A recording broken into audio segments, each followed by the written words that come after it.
Okay. Ooh. Thank you. I'll try and hold it close. Welcome along, everyone. My name is Tony Wright. I'm one of the facilitators here today. The other two on my left, Renee Rooney and Joe Paterson. I work with Westland Milk Products, based in, I live in Christchurch, but I spend a lot of time on the coast. And Renee is a farmer. I'll let Renee introduce herself, sorry. In the beautiful Lake Brona catchment, and also involved in some other community things. I'm Joe Paterson. I work in the Civil Defence team as a natural hazards analyst, and I'm a fifth generation West Coaster and proud to be back here. So. Thanks, guys. And we also have, as technological backup, we have John, who will answer any technical question of any nature, because that's not no pressure. Or Les. And Anthony has taken some notes for us too. So the subject today is building community resilience through or with technology. So, and this is your session, not ours. So what I'm going to do is throw it open to you as a group. What does resilience mean to you? So before anyone speaks, the rule I've just been told, this thing here, you can throw it like a softball or a rugby ball, do whatever. Apparently, it's very resilient in itself. And please stand to speak as well as, so it's the rules around the box. Are the rules? So do we have a starter for 10? Resilience, what does it mean to you? Or I'll just pick someone out. Thank you. Yeah, Dave Grant. My understanding, obviously in the previous discussion... Could you be up standing? Yeah, sorry, I will stand up, as Renee said. My understanding was continuous connectivity, and I guess that is an issue of the West Coast. I know myself, travelling between Christchurch and here quite regularly, there are obviously breaks right on the roading, and obviously the internet coverage obviously up and down the coast is variable to say the least. So you're thinking of technological resilience? Yeah, that's well, there are other applications, yeah. Implications of that as well. Yeah, cool, thank you. To Alan Wilson, Emergency Management New Zealand, and I'm also the Civil Defence Controller for the West Coast. Civil Defence defines resilience as the ability to bounce back, to come back from adverse events. The term is often to get back to normal, but that is probably unrealistic. It's to get back to a new normal, because if you take Christchurch as an example, Christchurch is now well into the period of recovery and has shown resilience, but the normal of Christchurch is going to be quite different from what it was prior to the earthquake. Very good point. I live in Christchurch, and it's going to take between 15 and 20 years before normal happens, really. I'm going to throw the first pass over to Mia. You've been dying to, haven't you, Renee? Resilience, it's a big question, for those that saw the Sunday program, Coastal Erosion. For the West Coast and rural communities, resilience now is about keeping life and maintaining people. It's not about protecting property, because we simply can't afford to do that. So the way to keep life and actually keep communities is actually communication. And certainly what we're discussing today is absolutely key about our communication with our communities in the times of danger and the times of rebuilding. So that's what resilience means. We've got to keep communication, so people's awareness, and we must look after their lives first and foremost. Thank you. Good summary. I know that one of the focuses of the government is the UN Sustainable Development Goals, and resilience is a massive part of that. So if you're interested in those goals, then worth having a look at it from a resilience point of view. Anyone else? Kia ora everybody, I'm Madeline Campbell and I work for Core Education here on the coast. Resilience is something I think about in terms of knowing what to do and where to go and where to get the communications. So I remember looking at Twitter in the middle of the night with various earthquakes and bits and pieces, and that's where I got my information, but I know that hardly anyone uses that. So it's knowing where to go and what to connect to for me. Yeah, I know in the Christchurch earthquakes, the first thing I did, and maybe it's an age thing, I just turned on the radio straight away because that was centred out of Wellington and Auckland, so I knew they wouldn't be affected. Different people do different things. Yeah, I also live in Christchurch as well and commute here to the West Coast. And yeah, I can recall when we had the earthquakes when it first came through. We fortunately had a backup power supply, which was fantastic, and we just put that on straight away. So we kept in touch, which was amazing. A lot of people didn't have that facility. I just might add something there actually, also from a broader level when we talk about community resilience. I sort of think about the rural areas that we have. Sorry, I should be standing up. The rural areas that support our main towns on the West Coast. And so in order to attract people into our rural areas, having connectivity is actually really important. As an employer, that's one of the first things that an applicant would say, especially now the younger generation. Do you have cell phone coverage and do you have the internet? So it's really important to them. And so just the ability to operate a business in a rural area, for us to have a resilient business, we need to have that connectivity because it impacts every day on how we operate. And it's not just farming businesses, it's actually, you can operate any business. You can be an accountant, you can be a lawyer or whatever remotely, or you can be a plumber or a builder, but having that connectivity and choosing to live rurally is really important. So it's quite a broader topic, as well as when there's, natural events that take place. So that's something else that I think we should be thinking about.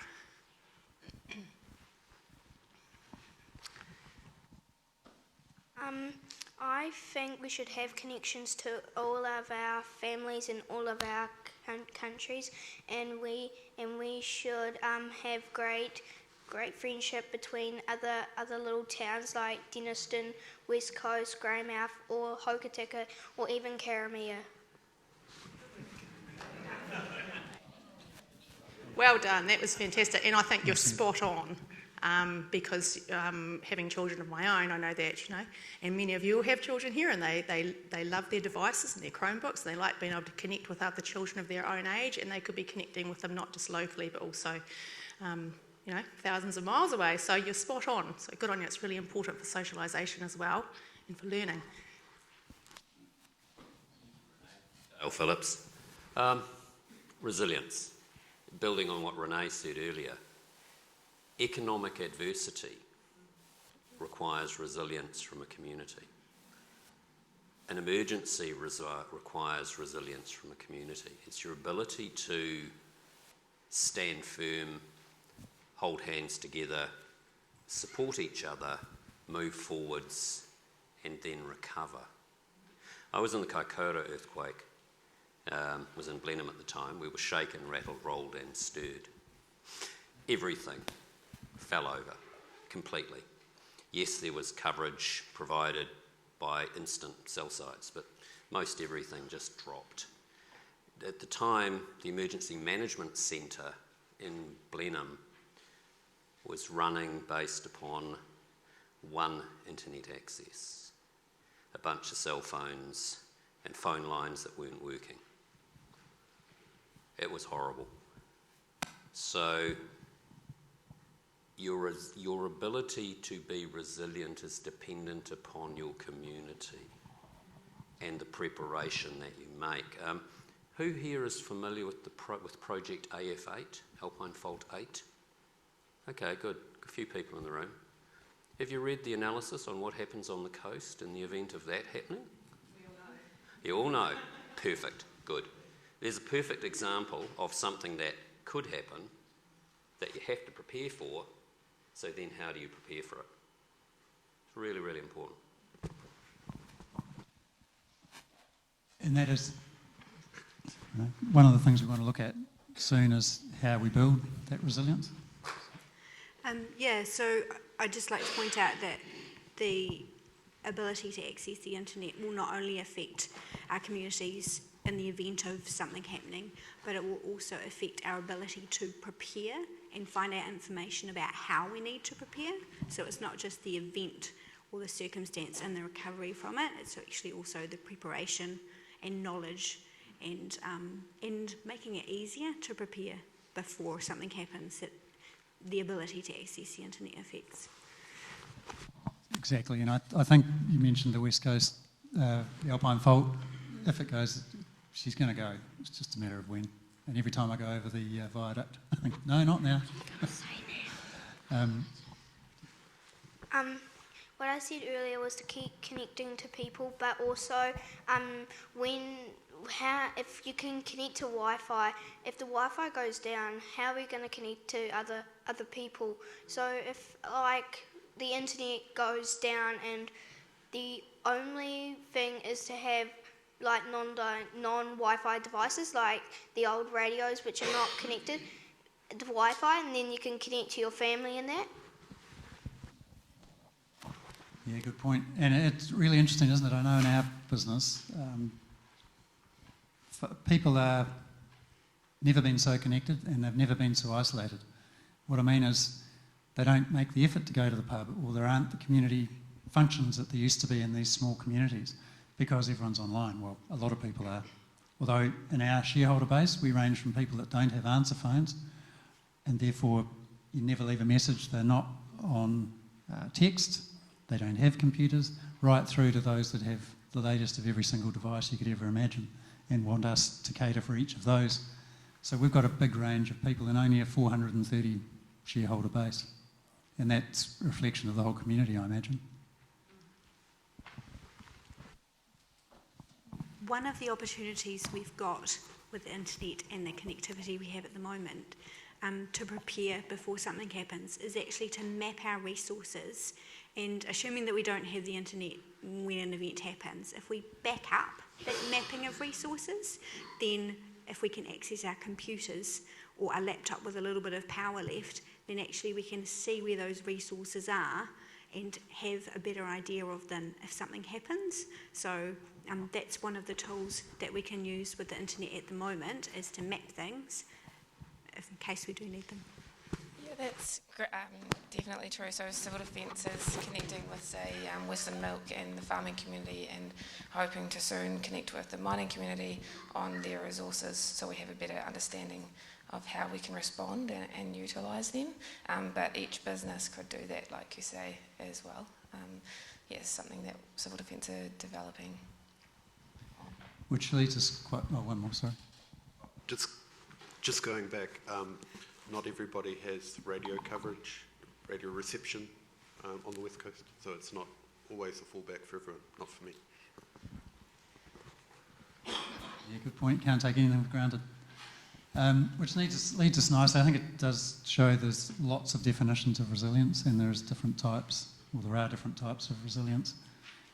Wider community, individuals, families, streets, communities, valleys on the coast. So that leads us into how can we build resilience? What can we do? And I think you touched on it as a good starting point. Know what we've got, but also we might have this level. Do we need that level, or are we okay at that level? Are we only at that level and we need to be here? So throw it open again. How do we build resilience, community resilience on the coast?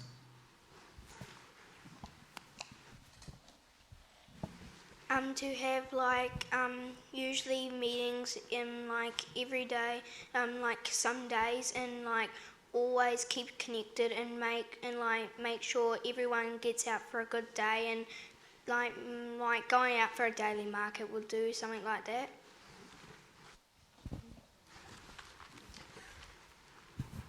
I think that you previously said many people are connected, but at the same time disconnected. And I think that is a real problem with building community resilience. When I was full-time working for civil defence, sort of my jobs was to assist communities to write a resilience plan. And that was incredibly difficult, particularly in small communities. And the way I found to do it was to find a champion, find someone within the community who's prepared to take on that lead.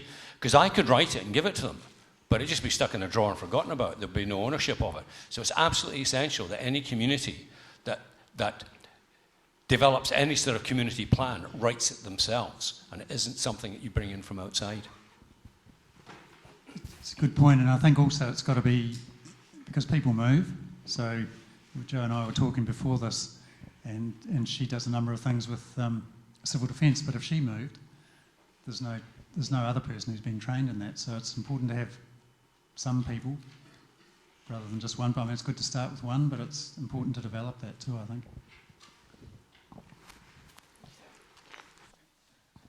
Would have caught it. Netball was never my strong suit. On the West Coast, we've got Dora the bus. And Dora is totally off the grid. She's solar powered. She has satellite, 4G, 3G. She does basically anything, really. And she's always kept prepared because she's a mobile digital classroom. So one of the things that we've talked about as an organisation, and she's owned nationally by 2020 Trust, by the Digital Alliance, is to get out and about and train first responders in how to use the bus. The West Coast has the biggest volunteer first responder army, I guess, in the country. So if we can train those first responders, they're the ones that are most likely to have their families secured and have their hands up saying, I can help. Anyone would be able to go to that bus, turn it on, get it started, crank up the routers and things. She can be used to charge up batteries. She's got a generator at the back as well. We've had her operating since 2012. She was actually built after the Christchurch earthquakes to use as a classroom. So we've in all that time we've never ever had to connect her to the power, and she runs pretty much solidly delivering classrooms. She's got a bank of 10 computers on board. She's got a big screen TV that comes down from the roof. So with your backup plan, you can connect it straight to a TV. You could put the bus in a central place if she's still mobile, and be able to use it. Where she's kept at the moment is up at the airport, so there's not a lot around her that could fall on her. She's pretty safe. She's also a massive, big, old school bus that's diesel. She's got one of those motors that just goes forever. The other thing about her, what we're doing with her is we're travelling her around the country, showing other communities what she's capable of. She's used as a command centre for the Coast to Coast every year, and the person who delivers that role, looking after the mountain, uses her. He is based in Christchurch. He manages the SAR bus there. What he's saying about our bus is that she's user-friendly. She's a lot more user-friendly, so the more people you train to use it, the less likely you are to have a bus that no one knows how to use, because everybody, the 5 people that know about it are unable to get to it. So that's our plan for the coming year, making us more resilient. Hey. So that was based at the Grey Airport in Hokitika. Okay. And are you connected with the civil defence coordinators? Awesome. Through Claire. Cool. If I can give an example of a community that I think developed really good community resilience, is Coast Road. The Coast Road between Rapahoi and Punakaiki. And the main centre there is Barrytown. Barrytown, there's a civil defence centre, which is a VHF radio, a very high frequency radio, back to Greymouth, and that can hook into lots of networks. Civil defence then assisted, again with community leader, unfortunately. He's now gone, a guy called Stuart Robertson. And he developed the plan and got the community involved in it. We were in several community meetings at Barrytown, and we gave them some money. And they bought whole series of UHF radios, those ultra-high frequency radios. These are radios that are very good over short distances and through bush, and identified key people who lived in key spots. So therefore, they had a complete communication network between Rapahoi and Punakaiki, and it's tested regularly and it works very well. But it has also the other byproduct is it gets these people talking to each other every week when they test the radios. So it actually adds to community cohesion. And that's just one example. I think that costs us $500 to get that, and it's a big geographical area and it works well.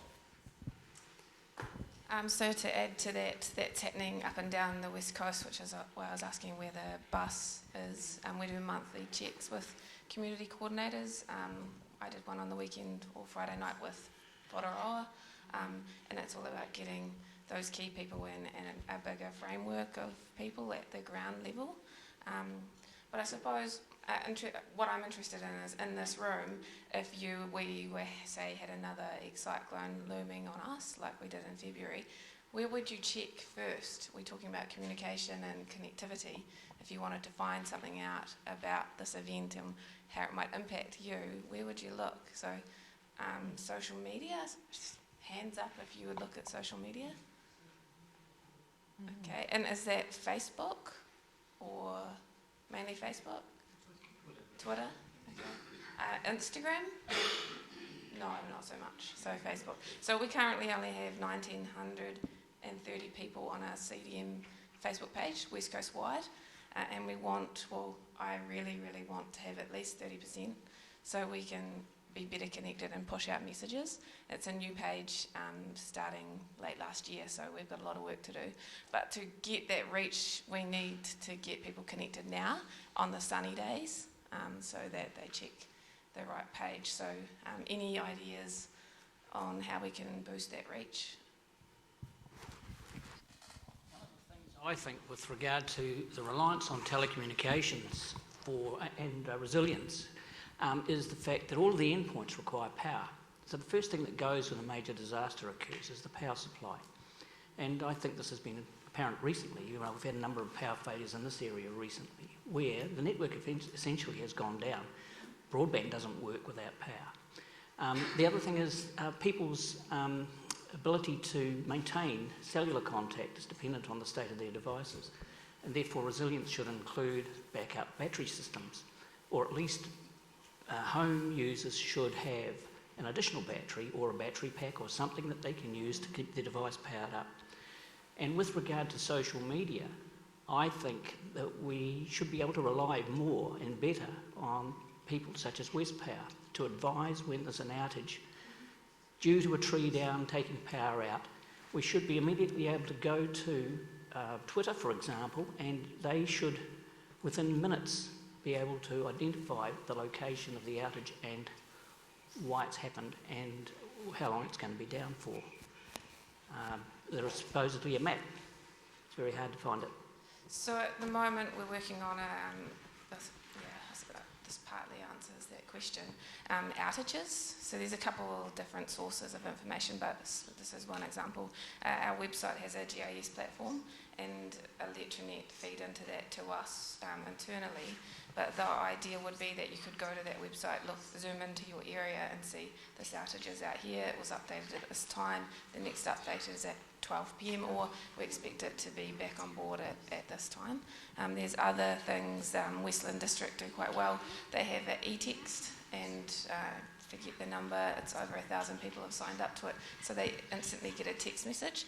Most of that is used for boil water notices, but also could be used for outages as well. There might be some other ideas for that. There is another system, which is a free system called Alert, L-E-R-T, which you subscribe to, and you get huge amounts of data from Alert. So, and then there's a paid Alert as well, where you can get more refined data, but the free service is very good. There's that old saying, isn't it? Be alert, the world needs more alerts. So, let's come. What's the number for the ETX system to subscribe?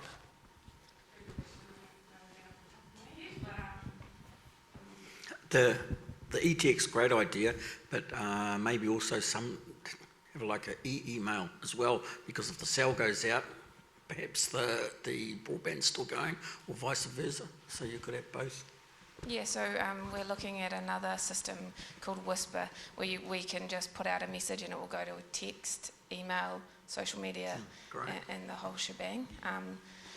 To answer your question, where, I'm pretty sure it's on the Westland District website, but please come and harass me if I'm wrong. Question in the back.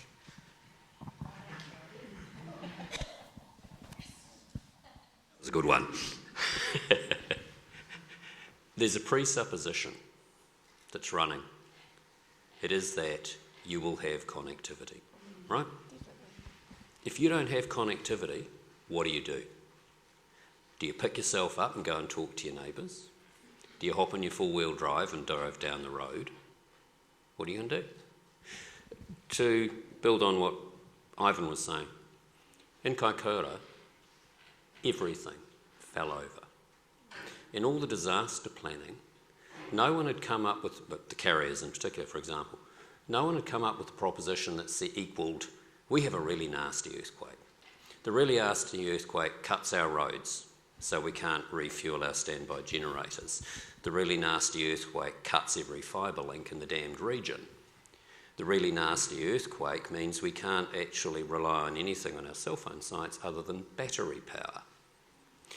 What was found was that couldn't refuel the standby generators, didn't have the backhaul, didn't have any ability whatsoever for the batteries to keep going because they hadn't been replaced for 8 years. Should have been replaced 4 years ago, 5 years ago, right? The only thing that kept going was an wireless internet service provider. And you might remember seeing photos of lots and lots of people all around the hospital in Kokoda. That was because they had a standby generator which was working. And the local WISP there, Murinet, had it working. So Wi-Fi worked, Facebook worked, everything worked, and they could get out. But that wasn't the reality for all the people living there. Yeah. Right? So my suggestion is you first need to say, how do we make sure these sites keep going?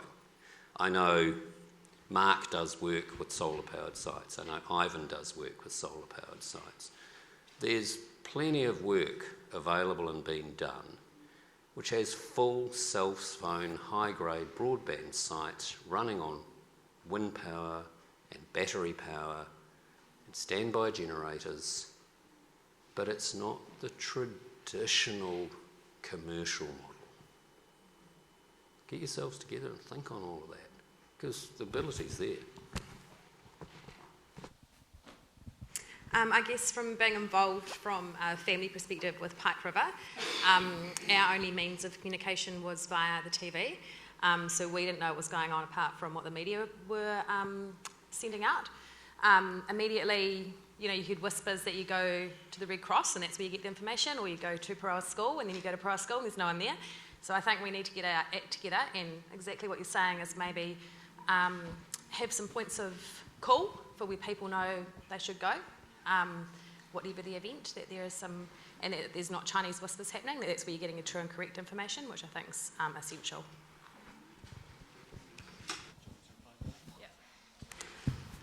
Thanks, Michael. Yeah, Pike River was a police-led emergency, as you know. It wasn't a civil defence-led emergency. Civil defence has a series of civil defence centres throughout the coast. I'm not up with how many there are. I know when I left, there was 13 in Grey District, but I know there's more than that now. And all of these civil defence centres have got the big blue roundel outside them. So it's really up to you to figure out where the nearest big blue roundel is with a civil defence logo in it. And that's where you go for information. But if it's not a civil defence emergency, then, these things need not necessarily be used. And I think you raise a good point, Mikwa, about that. It's like, where is the first place I go to find out what now? What do I do? And I think that's a really valid point. So I think somehow if we can have some conversation around that.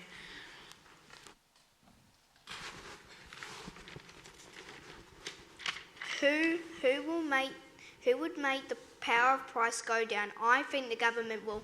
Who will make the power come back up? Is it the government, or would it be someone else? I think we can blame the government and give them credit for a lot, but I don't know if we could rely on them in an emergency. And one of the great things about the coast is that community involvement, because I know when the fire siren goes off at Hokitika, not half the factory leaves, but quite a few of the factory are sprinting across the car park to get there, because the other part of what they do is they're on the fire brigade, St John's ambulance, you name it. So I think you've already got a great spirit on the coast of helping each other and pitching in, because you have to a number of times, you're left on your own a bit, so you get on and do it, which is great. Anyone that hasn't spoken yet or would like to say something, is maybe a bit reluctant to do so, just by all means just put your hand up. I'd just like to bring to the conversation older people. So from an emergency or even a general resilience point of view, older people having access to the internet, more and more are, but encouraging that and also making sure that they can access information in an emergency is important as well. But so including them in the conversation is important. I think going back to basics, like I'm fortunate enough to know my neighbours, but it's knowing our communities because sometimes we live in our own little bubbles. So I think it's, like you say, looking out for the people that maybe aren't as mobile, or the older generation or the children, and letting them know who the people are that can help them. And I guess informing them as well, because that's something, you kind of get into this self-focused sort of mode. So it's, looking after one another.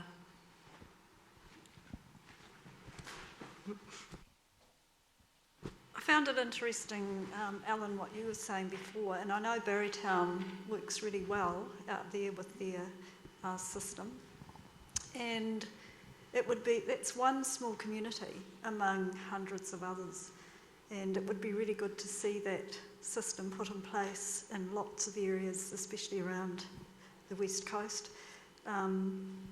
So how would we go about doing that? So we have three. We're lucky to have a bigger team now. So the emergency management officers, there's one per district. Their main focus is on that connectivity and communication, and they're all aware of the Coast Road and that framework, and that's what we're building on. That's what we want up and down the coast. So so Westland, for instance, are working on that, and Greymouth as well, and just picking those champions or coordinators at a local level and getting connectivity with them, and that's how we get an understanding of that group, that community, what's in there, how do they connect, how do we get information out to them. So Alan, you might have more to say on that. Yeah, I think just to add to that as well, excuse me, we've also put in some more radio networks of the length of the coast. We've put in one we call the Controllers Network, which Electronet put in for us. So that means that all the civil defence people can speak to one another, regardless of power or regardless of the internet going down. This is completely independent, and they're solar powered. They've got new batteries in them, so it should last for some time. And the idea is that the community networks will be able to connect via civil defence to that network. So the idea is we will have a voice communication network up and down the coast, but that's a voice communication network. It's not a data communication network, so it's a very slow way to pass information, but at least we will have something until we can get connectivity back up again, which may be some considerable time.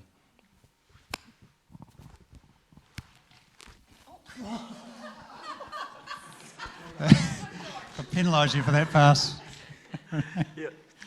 One of the ideas we're talking about how the ISR, the WISPs, quite often is still functional in an emergency, but of course the people at the other end, if they're dependent on power, they won't be able to get their internet. So maybe the opportunity of identifying those who are off the grid in communities, who will still get the internet. If you're after information, maybe that spot, if they're quite receptive to that, could be an option.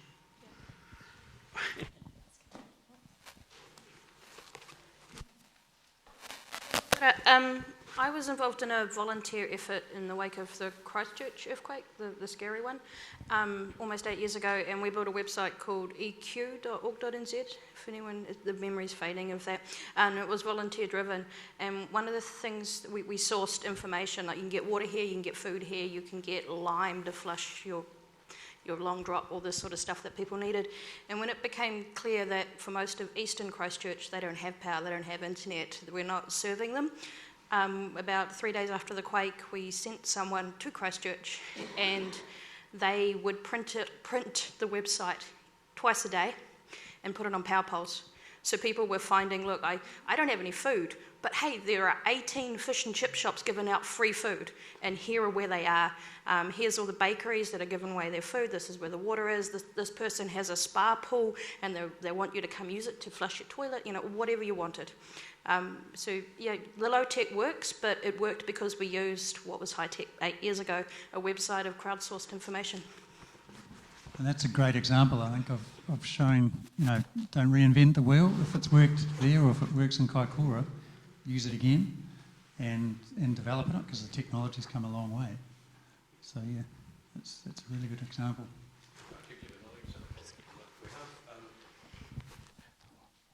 We have an agreement. It's an unofficial agreement, but we have tried it with New World. And I don't know, those of you know New World in Greymouth. New World in Greymouth, I don't work for New World, by the way, but I'm going to give them a plug. New World is the most resilient shop in New Zealand. Victoria Boyce has done a huge amount of work in making that shop resilient. And as she says, when the earthquake comes, I'm going to be the only shop that's open. So it's really good business. And in fact, she's done so much work on it that her and I were invited to Germany, to the Freie University in Berlin, to talk about this work that we've been doing in food sustainability. So we've got this, they've got these big windows, and should the windows collapse, she's got whiteboards that will go in the windows. And even if the windows don't collapse, the whiteboards will still fit in there. And we've got an agreement with Victoria that people will go there for food, but they'll also go there for information. And we will try and keep her updated with the latest information so the community can go to New World and get information. So it's a sort of, symbiotic relationship. Building on what I'm hearing people saying, it's get back to the basics. Talk to your neighbours. Get out there and do the practical things. And I did a lot of work for Chief Information Officer of Canterbury DHB, one part of it. He was talking about what happened to Canterbury DHB with the earthquakes. He said they were really lucky not to just lose all of their systems. But on the other side of it, he said what he found is that doctors and nurses went back to being doctors and nurses without all the tech, without all the other stuff that everyone comes to rely on. So they got back to the basics. One of the other aspects of this is if you're on grid, that's great, but if that goes, you've got a problem. If you're off grid, you're in a very different position. One of the things Marlborough region did was actually look at how do we ensure that all our residents have a small standby petrol generator that they can plug in to make their internet work or make their cell phones work or whatever, particularly if they're on a wireless internet provider. The cost of those little generators, about $250. Put them outside your window, run a power cord in, power up your stuff. You have your connectivity. Of course, it presupposes you've got coverage, right? So, coverage, we come back to. I think a lot of the shortcomings around the coast in terms of comms are probably pretty well known. It is difficult to get to all the isolated spots on the coast, and some valleys don't get any reception. John, I'm going to throw you on the spot a little bit, just around some suggestions, and I know they were touched on in an earlier session here, but then I had to leave. So, to your knowledge, getting internet connectivity once power is up and running again, and also where most farms now have their own generators. We're certainly urging every farm to have their own generator, because if the power goes down, you still want to milk the cows. That means there's a really pretty good source of electricity on most dairy farms on the coast. So from your point of view as a technology lifer and expert, just want to build you up a little bit, how can we improve that side on the coast? Okay. So there's a few things there. I mean, as with you, I was in Christchurch for the earthquakes. I lived through that. One of the things we didn't realise was that cell towers immediately after it were fine. We had connectivity. But as soon as the batteries go, if there's no mains back to them, then you start losing coverage, and that was quite a key learning. We actually, so I work for CCL. We ran a lot of comms out to Littleton fairly recently, in the last couple of years. And one of the things we found was you can put fibre through the tunnel into Littleton. But what happens if the tunnel collapses or that fibre gets cut? You know, you've only got one path through there. So what we did for Littleton was working with Spark and with some other partners, put radio relays up over the Port Hills to get down into Littleton. Now, as far as I'm aware, that hasn't happened yet for the West Coast, but theoretically there's no reason. And you've got reasonably good fibre links in this part of the world, although it doesn't always feel like it, I know. But there is fibre that runs up the west of the West Coast. There's one that goes across Arthurs. There's another one that goes through Lewis. And they all join up at various points up the east side of the South Island. And then there's sort of 3 trunks across the Cook Strait into the North Island. So if the fibre's fine, you're pretty much okay. But if all of that fibre, as we saw in Kaikoura, all that fibre can get cut by the same event. So what do you do then? And that's where we should be looking at things like radio links across Arthurs would be the obvious one, just to provide that redundancy. Now, I've heard some talk about that happening, but I haven't got an update recently about what stage that's at. But that may be one way around that. The other one we used in Christchurch, certainly after the earthquakes, was satellite. Satellite's really good, really slow, really expensive. And worst case, it's always there as a technology, but it's not something certainly I would expect an isolated farm to have a satellite link or whatever. It's normally uneconomic to put it out to that. But certainly in civil defence locations or whatever, then that may be an option there. Thank you very much. Sat phones do have a name of being the sort of ultimate, but I was on a trip in the outback Australia recently and the truck broke down. We said, no worries, the driver's got a sat phone. Sat phone didn't work. Next one that came along, sat phone didn't work, so the driver had to walk 20 k's to get reception. So every technology can let you down. But there's some really good points, thank you. Joe, have you got, as far as those sort of networks, radio across the Alps, do you know anything about that? I can't give an update, but... The cost to go over the Alps with radio is really expensive. The sites are really, really high to build them, and you've got high snow levels. It's not a cost-effective option. We have looked at it before, even for ourselves, as redundancy. But there are other options like linking into Murchison and stuff like that. But yeah, it all depends on demand and if people are willing to pay for it.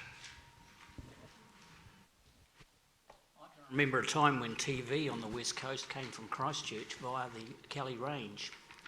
The repeater was on the top and they used a wind-powered generator to broadcast the signal which was received in Hokitika eventually and then retranslated up the coast to Greymouth on Cobden Hill and then retranslated again down into the town and also up the valley to Runanga and Dobson and those areas. That was all done by amateurs and all done at very, very minimum cost, and it worked.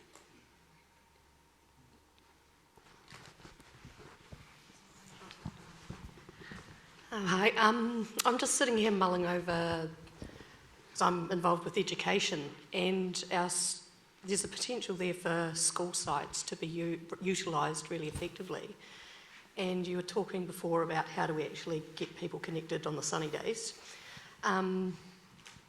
You could, once you know what to do, where to go and all that stuff, to get that information out there to a community on their sunny days, you could run education programs through the schools. It actually wouldn't take too much. And you could build that program so the students have to talk to their parents and their grandparents and include them in the program. And that would be a really easy way to spread information really quickly. Because our primary schools particularly are really great at that and really strong with their communities. Yeah, so I know that the EMOs have worked a little bit on that already. 2 of our staff are ex-fire, and that's something fire did quite well. So once we get that natural hazard information, where to go, what to do, that's what we're hoping to go out to. So we've connected with the principals, and especially with the Hikoi that's coming up for tsunami, earthquake, long, strong, get gone and drop, cover, hold. That's coming up soon. So just a wee tip, sometimes it's useful to get the principal to nominate another teacher in the school. Okay. Yeah. So you're not just the principal, you've got a second contact too. Yeah. I think that's a really good idea because the schools are such a hub of any community, aren't they? But especially in smaller rural ones, and involving the whole extended family, through them, neighbours of neighbours, and so it goes. And before you know it, you've got the whole community covered. It's a great idea. Don't usually end on this side of the microphone. Somebody spoke about the TV network. Has Civil Defence looked at taking over the microwave network that runs right down the all the way from Auckland through Wellington, through to Sugarloaf, Mount White, and down to Dunedin?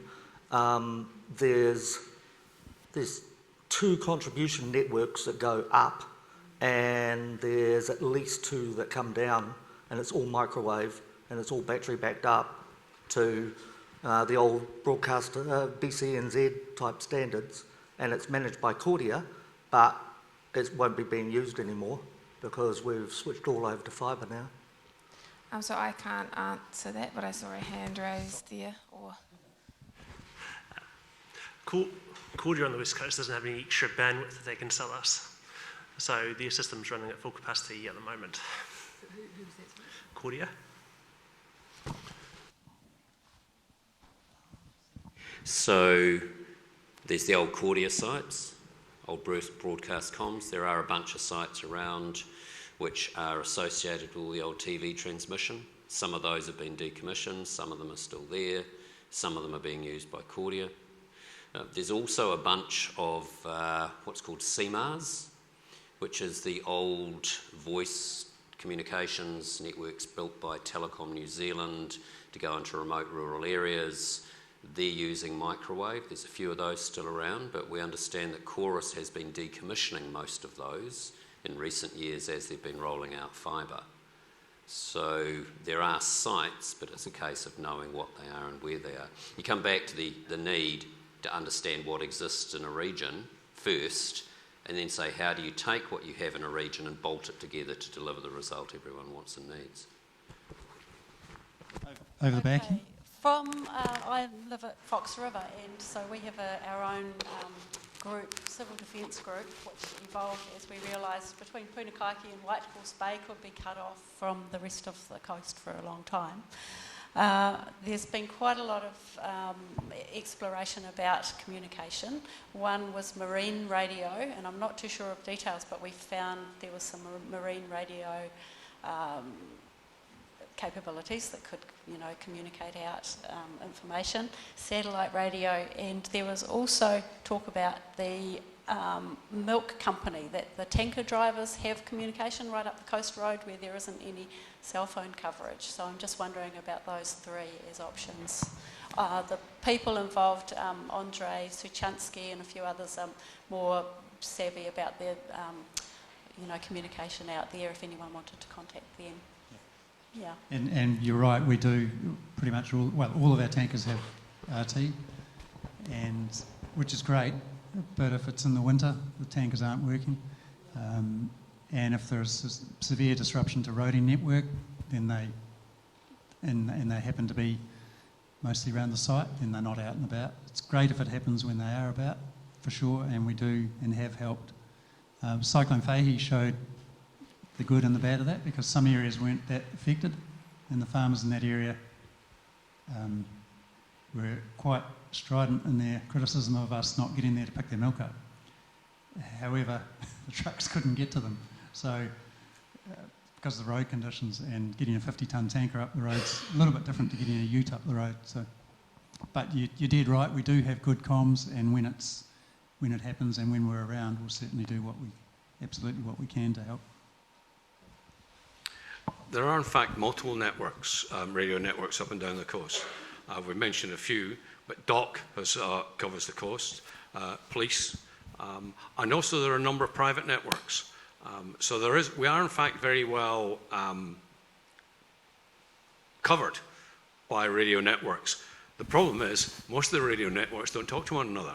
And I think it's a perfect example that you just gave, where, they've put in fibre and taking out microwave. So the thing becomes less resilient, and I didn't know that. I'm absolutely gobsmacked they're taking out that microwave. So if there are those networks around, is it Civil Defence's role to coordinate that, Joe, or is that, I don't know what's happening in that space. Sorry to put you on the spot. So that is one of the key lifelines, would be the communications part, and we have a lifelines coordinator, Rob Daniel. So these are all really good points, and great ideas, and if you have any more, we're all ears.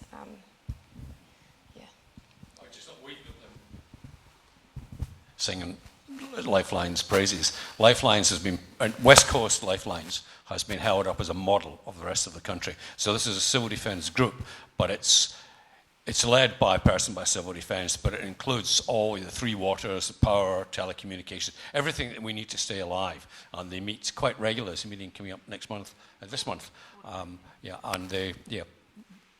So all these things are being looked at. We might not have the answers, but they are being looked at, and we're trying to find the answers.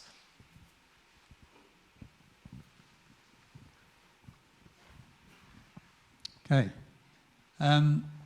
Any other comments anyone wants to make?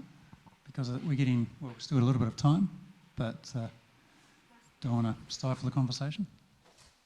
There's information that the UN have that show that if a community is resilient and prepared for something to happen, that it can reduce the emotional repercussions after an event. And obviously we're seeing those repercussions after Christchurch and Kaikoura of people's lives being affected and the emotional and mental repercussions of that. So the UN study has showed that the more prepared a community is, the more it can help from a mental health perspective afterwards. So for our community to try and reduce that potential legacy that an event could have, I think is another reason to focus on this. It's a really good point. And having been in Christchurch, I can say we were totally unprepared for an earthquake. And for about 3 years after that, we had a package under a couple of the beds, included food and things like that, but now we don't because it's all expired. So, and the 20-litre water container is in the garage and it's empty. So, or the containers. So I think it's that constant state of readiness which is important, really important, because if you've practiced and practiced and practiced and prepared, then when it happens, it's way less of a shock. It's like, oh, we're ready for this. And we practice it a lot at work, but we don't sort of practice it much at home.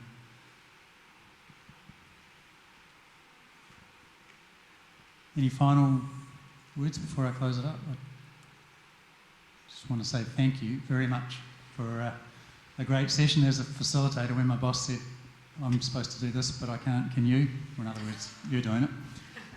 I thought, well, it's best to get the answers from the people who attend, and I think you've done a fantastic job. So thank you all very much for your contributions and some great ideas there. And especially Anthony for writing some of those ideas down. Appreciate that. So thank you very much, everyone. Well done. And thank you to Renee and Joe and John.